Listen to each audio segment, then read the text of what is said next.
Once upon a time in a beautiful, wealthy suburban home, there lived a golden brown dog named Max. Max was a loving and loyal dog who spent his days playing with the two young children that lived there. He would chase them around the large green yard, barking happily as they shrieked with laughter. When the kids went to bed, Max would rest by the fireplace, watching the family with adoration until it was time for him to sleep. One day Max was resting by the window. He watched as the children got onto the bus and left for school. Max's tail gave a little thump against the floor. He loved when the kids were home. The quiet house felt empty without their cheerful voices. As Max gazed out the window, he saw the kids return from school and race up the path towards the front gate. A big smile spread across his face. He loved his family with all of his heart and would do anything to protect them. Years passed. Max got older. His once golden fur was now streaked with gray.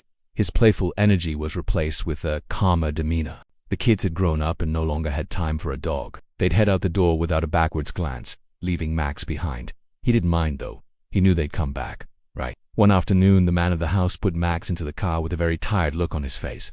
Max wagged his tail. He thought it was a trip to the park. When the car stopped, the man opened the door and said, "Here's your chance, boy, don't mess this up." Then he closed the door and drove away.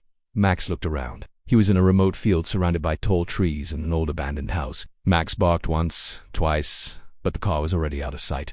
The wind picked up, sending shivers down his spine. For the first time in his life, Max wished his family would come back. The next morning, Max awoke under a tree. It had been raining and he was soaked to the bone. He tried to shake the water off, but it was no use. Max shivered not from the cold, but from fear and sadness. He hadn't eaten in days and was too weak to walk properly. As he limped along, a car passed by, its occupants oblivious to the dog in the street. Max curled into a ball and fell asleep. A few hours later, a young poor boy named Leo walked home from school. He had a small bag slung over his shoulder and was humming a cheerful tune. That's when he saw Max under the tree.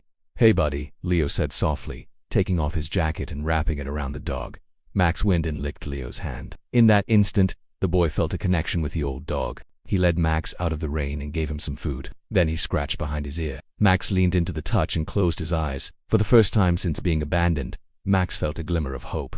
Leo took Max home. It was a small, humble house with a tiny front garden. His mother wasn't too happy about Leo bringing a stray dog home, but she relented after seeing how sad her son was. She said, "We can keep him for a week, but if he's not yours, we'll take him to the pound." And so began Max's new life. Over the next few weeks, Leo brushed Max's fur, fed him leftovers, and most importantly, gave him love and affection. Max basked in the newfound attention and slowly regained his strength. He liked spending time with Leo, watching him do his homework at the small kitchen table. Sometimes he would rest his head on Leo's lap as the boy studied. Max's tail thumped against the floor, a happy rhythm. At night, he'd curl up beside Leo's bed. The young boy had no fear of the old dog, even when Max would let out a small bark in his sleep. As the weeks turned into months, Max became part of the family. He followed Leo to school every morning. Although he wasn't allowed inside, he didn't mind. As long as he was close to his boy, that's all that mattered. One sunny afternoon, Max and Leo were crossing the street.